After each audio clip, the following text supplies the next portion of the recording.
Apa majelis ilmu itu? Para sahabat bertanya kepada Rasulullah, fi majlisil dzikr atau fi majlisil ilm, di dalam majelis zikir dan di dalam majelis ilmu.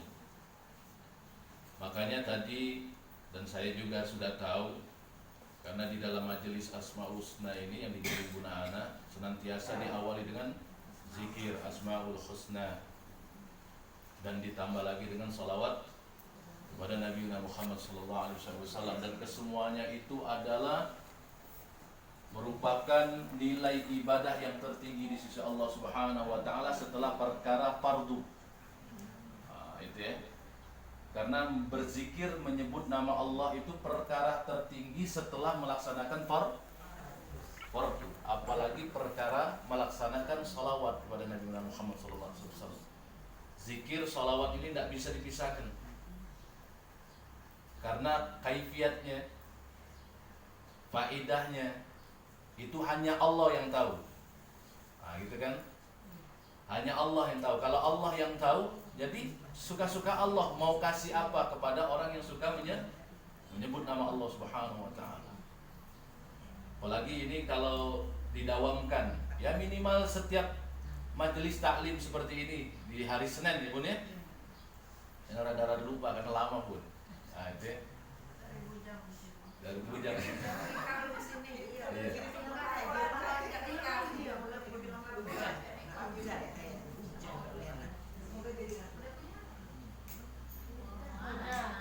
Oke Bun ya, kita lanjut.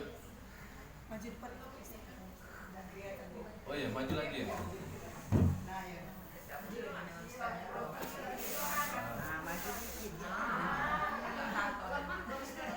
Ya. Karena mengamalkan Asmaul Husna ini faidahnya itu cuma Allah yang berhak menentukannya.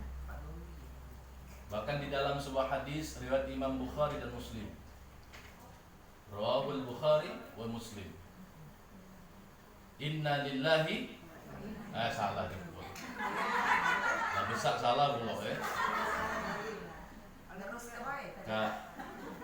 Kalau di dalam hadis riwayat Imam Bukhari dan Muslim, Inna lillahi tis'atan wa tis'in, isman mi'atan illa wahidan, man ahsaha dakhalal jannah.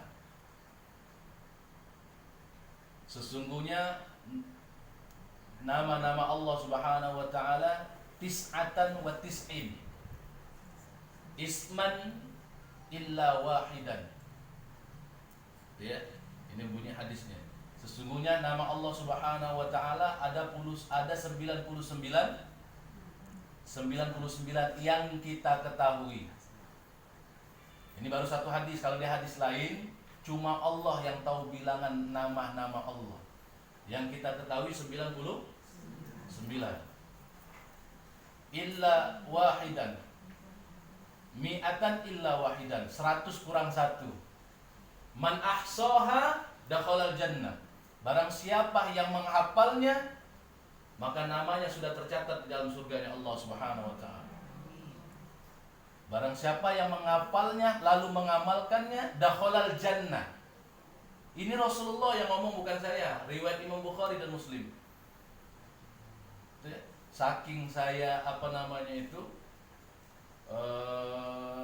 penasaran, saya buka kitabnya.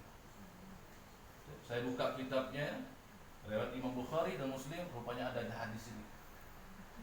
Barang siapa yang menghafalnya lalu mengamalkannya, makna ahsaha ini bukan seperti hafadha. Kalau hafadha itu menghafal. Ini ahsaha kata Rasulullah. Barang siapa yang menghafal lalu mengamalkannya, jadi bukan sekedar hafal tapi tidak diamalkan, dilapatkan, didawamkan, dilazimkan. Dakhalal jannah, namanya sudah tercatat di surga. Saking luar biasa kan? Jadi gampang masuk surga itu pun, asal ngamalkan ini. Makanya waktu kami belajar sama guru-guru kami itu disuruh mendawamkan ini. Makanya alhamdulillah Bun ya, saya selalu istiqomah berusaha, paling tidak sehabis subuh sampai waktu syuruk kita duduk amalkan ini. Mau pakai ya Allah, ya Rahman, ya Rahim atau pakai al. Kalau fungsi pakai ya itu kalau ada hajat. Ya Allah, ya Rahman. Makanya tangan kita ya sesuai dengan apa yang kita hajatkan, minta. Kalau pakai al, bukan hanya hajat, tetapi dia mengagungkan Allah. Ya, Allah Rahman Rahim Al-Malikul Quddus Salam Al-Mu'minul Muhaimin Al-Aziz Al-Jabbar Al-Mutakabbir Al-Khaliq Al-Bari Al-Musawwir Al-Ghaffar Al-Qahhar Al-Wahhab Al-Razzaq Al-Fattah Al-Alim Al-Qabid Al-Basit Al-Khabid Al-Rafi' Al-Mu'adh Al-Mazil Al-Sami Al-Basir Al-Hakim Al-Adil Al-Latif Al-Khabir Al-Halim Al-Azim Al-Ghafur Al-Shakur Al-Alim Al-Kabir Al-Hafiz Al-Miskin Al-Hasib Al-Jalil Al-Karim Al-Hafiz Al-Karim Al-Ratib Al-Mujib Al-Wasi' Al-Hakim Al-Wadud Al-Majid Al-Ba'i' Al-Shahid Al-Haq Al-Wakil Al-Qawi Al-Matin Al-Wali Al-Hamid Al-Muhsin Al-Mubdi' Al-Mu'id Al-Muhyi Al-Mumit Al-Hayy Al-Qayyum Al-Wajid Al-Majid Al-Wahid Al-Ahad As-Samad Al-Qadir Al-Muqtadir Al-Qadim Al-Akhir Al-Awwal Al-Akhir Al-Zahir Al-Batin Al-Wali Al-Ta'ali Al-Barik Al-Muntaqim Al-'Afu Ar-Rauf Al-Malik Al-Mulki Al-Jalal Wal-Ikram Al-Muqsit Al-Jami' Al-Ghani Al-Mughni Al-Mani Al-Dhar Al-Nafi' Al-Nur Al-Hadi Al-Badi Al-Baqi Al-Warith Ar-Rasyidus Sabur. Kalau sering didawamkan ini pasti seperti itu. Tapi tidak perlu kalau ribet tidak perlu cepat kayak itu. Kalau ada hajat, pakai ya Allah dari habis subuh sampai waktu syuruk. Minimal tiap Senin dawamkan. Yang penting itu istiqomahnya, Bu. Yang penting itu istiqomahnya. Kalau istiqomahnya cuma hari Senin ya sudah, dawamkan itu. Jangan tinggalkan. Makanya kalau ada majelis di dalamnya ada zikir, ada sholawat Nabi Muhammad SAW, ada ilmunya, jangan pernah tinggalkan majelis itu. Rugi kalian. Kecuali kalau di dalam majelis itu ada hal-hal yang di situ ada riba, ada hal-hal fitnah di dalamnya, tinggalkan. Tapi kalau di situ ada zikir, Asmaul Husna dipakai, sholawat Nabi tadi, ya Nabi salam alaika. Kalau kita tahu bahasanya alaika itu seakan-akan kita itu mutakallim, berinteraksi langsung, kah itu kepada Nabi langsung. Nah, gitu ya. Kayak misalkan ada seseorang laki-laki yang menyatakan perasaannya kepada perempuan, uhibbuka, uhibbuki. Kalau kepada laki-laki uhibbuka, aku mencintaimu. Kepada perempuan uhibbuki. Jadi kata-kata sifat tunggal ini langsung tertuju. Ya. Dan alhamdulillah walaupun hari hujan masih ramai yang datang. Dan insya Allah ini mudah-mudahan kita tercatat sebagai nilai ibadah di sisi Allah Subhanahu wa taala. Salawat teriring salam marilah kita curahkan pada junjungan kita Nabi besar Muhammad serta para sahabat, keluarga dan para pengikutnya hingga akhir zaman, dan insya Allah kita yang ada di dalam tempat ini. Ibu-ibu, pada kesempatan kali ini dan pertemuan yang sekian purnama ya, saking lama itu, karena mungkin saking, iya karena corona ya.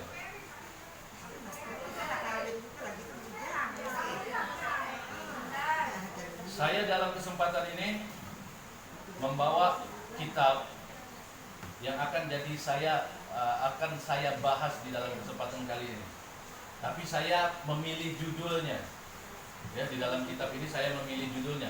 Ini kitab seorang waliullah min auliyaillah, Al-Habib Abdullah bin Muhammad Al-Haddad. Al-Habib Abdullah bin Muhammad Al-Haddad. Al-Habib Abdullah bin Alwi Al-Haddad. Al-Habib Abdullah bin Alwi bin Muhammad Al-Haddad Al-Hadrami. Jadi saya akan bahas tentang syukur. Syukur. Karena ini tema sangat berkaitan sekali dengan keadaan kita sekarang. Gitu ya? Karena wabah corona ini dikatakan dahsyat juga, termasuk dahsyat. Tetapi ada yang lebih dahsyat lagi daripada itu. Ya. Ada penyakit-penyakit yang jauh lebih dahsyat daripada itu. Makanya kalau kita mau menghindari penyakit, kata Rasulullah, orang yang selalu mendawamkan wudu, yang selalu menjaga dirinya dengan wudu, maka tidak akan, Rasulullah menggunakan kata tidak akan terkena penyakit zahir dan batin. Nah, ini keutamaan bagi orang-orang yang menjaga wudunya.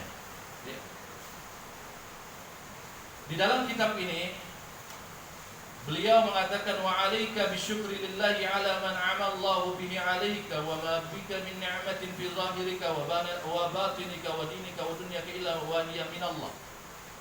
Dan hendaklah kalian wa 'alaika bisyukri lillahi 'ala man 'amallahu bihi 'alaik. Bersyukur kepada Allah Subhanahu wa taala atas segala nikmat Allah yang Allah berikan kepada engkau. Wa ma bika min ni'matin fi zahirika wa batinika wa dinika wa dunyaka illa, dan tidaklah apa yang ada pada dirimu nikmat-nikmat secara zahir, batinmu, agamamu, wa dinika wa dunyaka, duniamu, illa, melainkan semuanya itu berasal minallah, berasal dari Allah Subhanahu wa taala. Saya ulangi lagi. Wa ma bika min ni'matin fi zahirika wa batinika wa dinika wa dunyaka illa, dan tidaklah apa yang ada pada dirimu nikmat secara zahirmu, batinmu, wa dinika, agamamu, wa dunyaka, duniamu yang engkau miliki, illa, kecuali atau melainkan semuanya itu datangnya dari Allah Subhanahu wa taala. Jadi kalau semuanya datang dari Allah Subhanahu wa taala, apa yang mau kita banggakan? Ada cerita yang cukup masyhur, ibu-ibu pasti tahu ya, tentang Uwais al-Qarni. Uwais alif waw ya sin, Uwais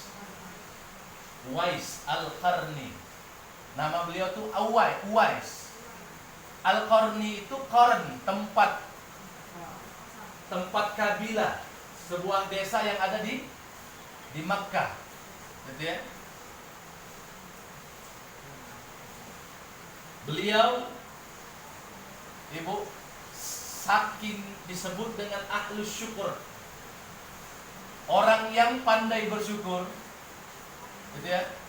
Ketika sahabat Nabi ada dua orang yang terkenal, yang sering kita dengar, Sayyidina Umar bin Khattab dan Sayyidina Ali bin Abi Thalib, diperintahkan oleh Rasulullah SAW kalau ketemu ini orang, gitu, minta doakan, tolong doanya minta ampunkan. Jadi suruh minta doa dengan Uwais al-Qarni. Doanya apa? Tolong diminta ampunkan kepada Allah Subhanahu wa taala. Heran Sayyidina Umar, gitu. Sayyidina Ali terheran. Padahal beliau ini, dua orang ini sahabat terdekat Nabi. Uwais al-Qarni tidak pernah ketemu Nabi Muhammad SAW. Makanya gelar Uwais al-Qarni itu rajulun majhulun fis sama' ma'rufun fil rajulun majhulun fil ard ma'rufun fis sama'. Laki-laki yang tidak terkenal di bumi, ma'rufun fis sama', terkenal di langit oleh penduduk langit. Makanya para wali-wali Allah itu tidak mikirin ya, orang-orang sekali berwali, bukan kiai ustadz, bukan. Kiai ustadz belum tentu wali. Wali itu dalam artian apa? Orang yang dekat dengan Allah itu sudah tidak ada ini lagi. Itu ya, kalau bahasa naunya sudah kayak ini lah. Sudah tahu ya, ada cintanya. Ini bahasa naunya kan kayak ini. Tidak jelas apa yang cek ini. Ini saya ambil dari anak-anak zaman now lah, gitu ya. Biar tidak tertinggal zaman, gitu ya. Ibu-ibu yang Allah Subhanahu wa taala ketika ketemu dengan Uwais al-Qarni, gitu ya. Bla bla bla, singkat cerita, beliau dimintakan doa, itu kaget. Kaget gitu ya. Sayyidina Umar, Sayyidina Ali minta doa, tolong wahai Uwais, doakan kami, minta ampunkan. Padahal Sayyidina Umar, Sayyidina Ali ini sahabat terdekat Nabi yang sering ketemu Nabi, sholat bareng Nabi, kumpul sama Nabi, makan sama Nabi, dijamin masuk surga, tercatat duluan namanya. Dijamin, sudah dijamin. Siapa yang menjamin? Nabi yang menjamin masuk surga. Tapi disuruh oleh Nabi, nanti kalau ketemu Uwais, minta doanya ampunan. Gitu ya? Ketika ketemu dengan Sayyidina Uwais, gitu ya? Sayyidina Umar ini kan seorang khalifah pada saat itu. Beliau membawa harta benda yang banyak yang untuk diperuntukkan kepada Sayyidina Uwais. Karena Sayyidina Uwais ini orang yang pada zaman itu paling amat sangat miskin. Saking miskinnya itu ya. Kalau arti per rumah itu RSSSS. Anda tahu lagi S ini sampai berapa itu ya. Beliau ini sangat miskin. Bahkan beliau itu cuma ada isna asbat. Ada cuma 2 helai pakaian saja seumur hidupnya. Itu ya. Makanya beliau ini terkenal ma'rufun fis sama. Jadi beliau ini kalau dengan dunia itu enggak, hanya secukupnya saja. Kalau dengan dunia. Kalau kita mau golana sekelas kiai, nak sekelas ustad, kalau bisa ditambahi. Nah, itu. Bukan mau mengejar orang yang seperti ini. Makanya tidak seluruh para ulama di zaman sekarang ini yang modelnya seperti ini. Bahkan di akhir zaman ini banyak ulama-ulama yang hanya mencari popularitas, mencari ketenaran, mencari dunia yang lebih banyak. Itulah sudah disebutkan oleh para ulama-ulama terdahulu. Banyak nanti akan bermunculan para ulama-ulama yang pada saat itu yang dia kejar itu bukan ridha Allah, tetapi dunianya. Bagi orang-orang yang di zaman itu, kalau ketemu orang-orang yang modelnya kayak Uwais Al-Qarni ini, jangan pernah jauhi orang ini. Karena orang-orang yang seperti ini, yang ahli syukur, yang pandai bersyukur, doanya tanpa ada hijab lagi. Nah, kalau ketemu dengan orang yang kayak ini, ngetesnya bagaimana Ustaz? Anda tahu ini. Nah, itu ya. Bisa dites dulu ini. Nah, ini benar. Ini beliau ini ahli syukur apa enggak? Nah, saya tes dulu ini. Kita cuek ke. Gitu ya. Kapan dia datang? Biasa-biasa. Ini ngetes gitu kan. Cuma jangan dicoba. Itu ya. Adab kita sebenarnya itu ya.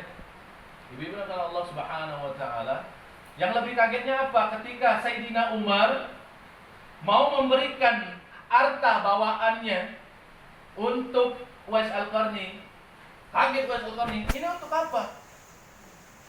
Kamu mau membuat saya terlena dengan dunia. Di kantong saya ini masih 4 dirham, kata Uwais Al-Qarni. 1 dirham sekarang ini, berapa harganya? Saya lupa itu ya. Kalau zaman sekarang 1 dirham. Di kantong saya ini masih 4 dirham. Saya saja masih bingung gimana ngabisinnya. Nah, kenapa? Apa kata Uwais Al-Qarni? Saya takutnya nanti kalau sampai ajal saya 4 dirham ini masih di kantong. Karena 4 dirham ini akan dimintai pertanggungjawaban. Buat apa ini 4 dirham? Tidak diapa-apain. Gitu ya? Makanya ada wali yang agak dekat dengan zaman kita yang menyebar ke Indonesia, Sunan Gunung Jati. Kalau tidak salah Sunan Gunung Jati. Sunan Gunung Jati itu kalau mencari rezeki, menjemput rezeki itu secukupnya saja. Apa yang dia dapatkan itu sesuai dengan takdir yang tercatat di Lauhul Mahfuz. Jadi tidak sibuk, pagi keluar, siang keluar, sore keluar, malam keluar, berminggu-minggu tidak balik, sebulan tidak balik. Bahkan jarang ketemu dengan istri, ketemu dengan anak. Makanya banyak terjadi malapetaka di dalam rumah tangga. Kenapa? Karena suaminya kurang penuh perhatiannya terhadap keluarga. Padahal seorang pemimpin, kalau logika di dalam kerajaan, seorang raja itu lebih sering di dalam istana apa di luar? Itu ya. Dan seorang suami itu pemimpin. Bukan hanya sekedar mencari atau menjemput rezeki kita saja, tetapi istri itu perlu batinnya itu diselimuti dengan nasihat-nasihat suami. Jadi nyari rezeki, jemput rezeki secukupnya saja. Kalau bukan tercatat di Lauhul Mahfuz itu bukan rezeki kita, sampai ke ujung dunia pun itu bukan hak kita. Itu takdir Allah itu, Ibu. Nih, kalau mau memahami takdir seperti ini. Takdir Allah itu perjanjian kita dengan Allah sebelum kita dilahirkan. Bahkan sebelum dunia dan isinya ini diciptakan 50.000 tahun yang lalu. Jadi sudah ada perjanjian kita ini. Di alam ruh sana sudah ada perjanjian. Bunda Ana umurnya sekian, rezekinya sekian.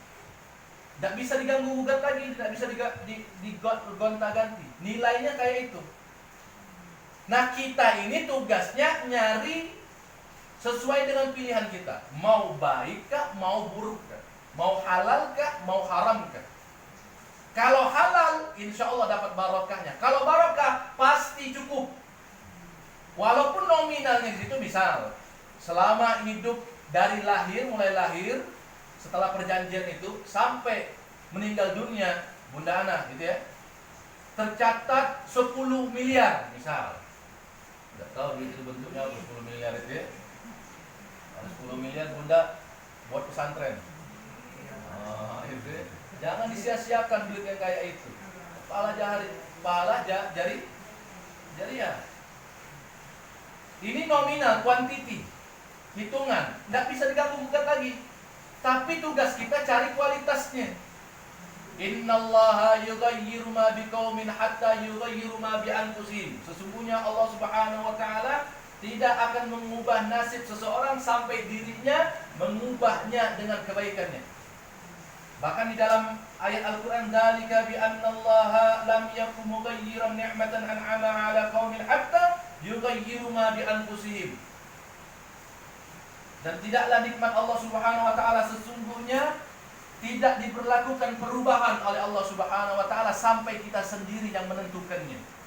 Jadi Allah itu mengikuti prasangka hambanya. Kalau hambanya prasangkanya, zonnya ingin sesuatu yang baik karena Allah takut kepada Allah, tidak mau yang lain kecuali sesuatu itu yang menghadirkan ridha Allah Subhanahu wa taala, maka di dalam kehidupannya cuma dapat yang baik-baik saja sampai dia meninggal. Tapi kalau di dalam dirinya tergoda dengan hawa nafsu duniawinya, ini tadi main-main halal haram hantam saja gitu. Makanya sebagai istri punten, mohon maaf ibu bapak, mohon maaf sebagai istri, apalagi mohon maaf ibu-ibu yang sudah aktif bertahun-tahun di dalam majelis taklim, yang ada di dalamnya zikir, shalawat, ilmu di situ.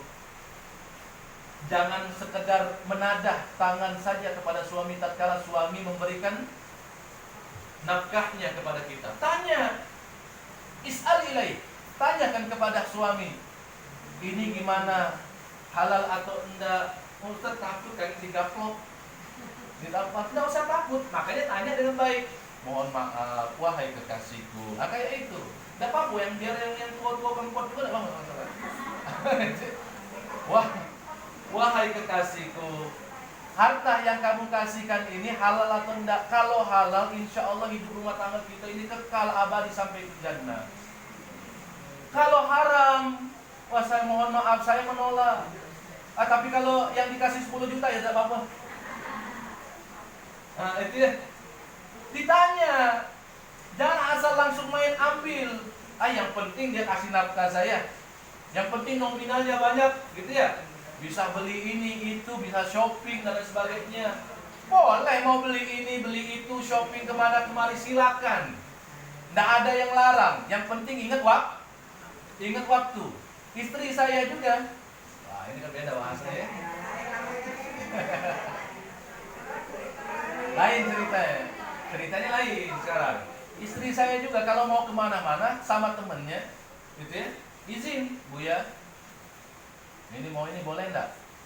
Ya kalau kelihatan dia tuh lagi suntuk ini, kita harus bijaksana juga. Jangan terlalu mengekang.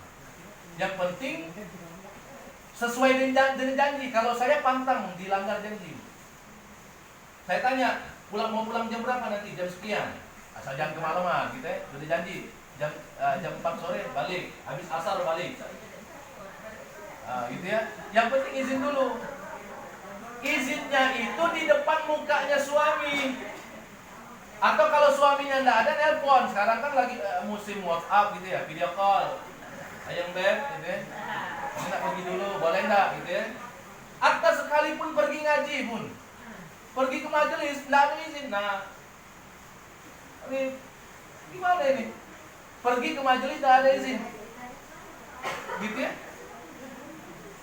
Bahkan izinnya itu sudah sampai baru izin. Itu ya. Apa? Nah, sudah tahu jadwal, alhamdulillah. Kan tiap Senin juga kan, gitu ya. Insya Allah suami itu sulit tidak memberikan izin kalau kegiatannya seperti ini. Ya Bun ya? Suami itu sulit tidak memberikan izin kalau kegiatannya seperti ini. Pak, mau pergi pengajian. Nah, kalau ada suami yang melarang, aduh, kelewatan ini. Mau pergi pengajian, gitu ya. Cari ilmu, cari berkah, cari ibadah. Gitu ya. Kalau istri saya kalau mau kemana-mana, yang penting jangan tiap hari, saban hari shopping, saban hari dah. Itu ya. Ada kewajibannya melayani suami, merawat anak. Ada lagi ya. Ya, kita teruskan Bun ya. Kita teruskan.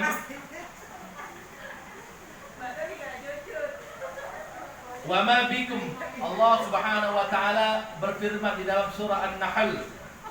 Surah An-Nahl ini surah yang ke-16. Ayat 53. Surah An-Nahl surah 17 ayat 53. Qala Allah Ta'ala, a'udzu billahi minasyaitonir rajim, wa ma bikum min ni'matin fa min Allah.